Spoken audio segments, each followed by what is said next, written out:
તો પ્રેમ લગ્ન મુદ્દે એસપીજી અધ્યક્ષ લાલજીભાઈ પટેલનું નિવેદન સામે આવ્યું છે।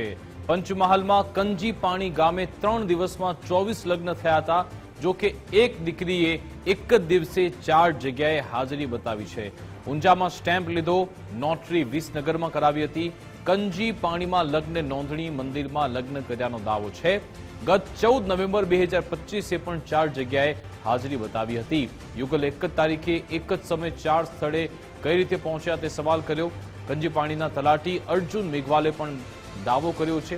તલાટી કહે છે કે 2025માં એક વર્ષમાં 2000 લગ્ન કરાવ્યા। એક લગ્નના 2500 રૂપિયા લેખે તલાટી 50 લાખ કમાયો છે।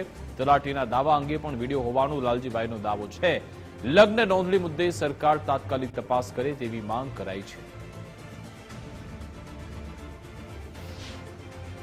ખરેખર આ દીકરીઓને બચાવવા માંગતા હોય, એનું ભવિષ્ય બચાવવા માંગતા હોય તો વહેલામાં વહેલી તકે આ કાયદો જે સુધારો કરવા અમે માંગીએ છીએ અને કાયદાની અંદર અમે જે અમારી 5 માંગણીઓ છે એમાં વહેલામાં વહેલી તકે તમે સુધારો કરી દો।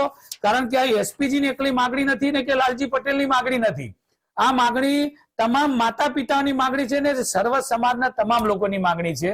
તો આ 5 જે છે નિયમો, એ તો વારંવાર હું બોલું છું, તમારા સમક્ષ પણ રજૂ કરું છું કે આ 5 નિયમો તમે લગ્ન નોંધણીના કાયદામાં વહેલીમાં વહેલી તકે તમે કરો અને આ પર્દાફાશ કર્યો છે એમાં તમે પણ તપાસ કરો કે જો 3 દિવસની અંદર 24 લગ્ન થતા હોય, તલાટી પોતે એમ કહેતો હોય 2000 લગ્ન કરીને 50 લાખ રૂપિયા હું કમાયો છું, તો આ કોની ફરજ છે?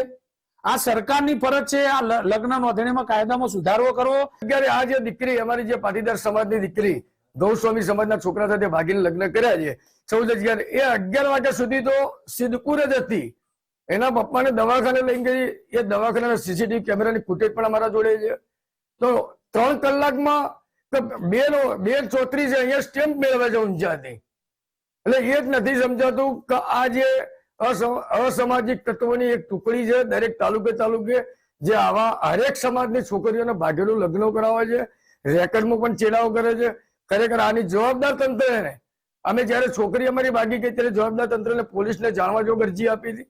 એના આધારે પછી અમે આ છાનબીન કરી, એના પછી લાયા એટલે સિદ્ધપુર ગયા। સિદ્ધપુર વાળા કે ભાઈ તમે ઊંઝા ગુનો દાખલ કરાવો। ઊંઝા ગયા કે ભાઈ કે છોકરી સિદ્ધપુર તાલુકા તમે સિદ્ધપુર કરાવો।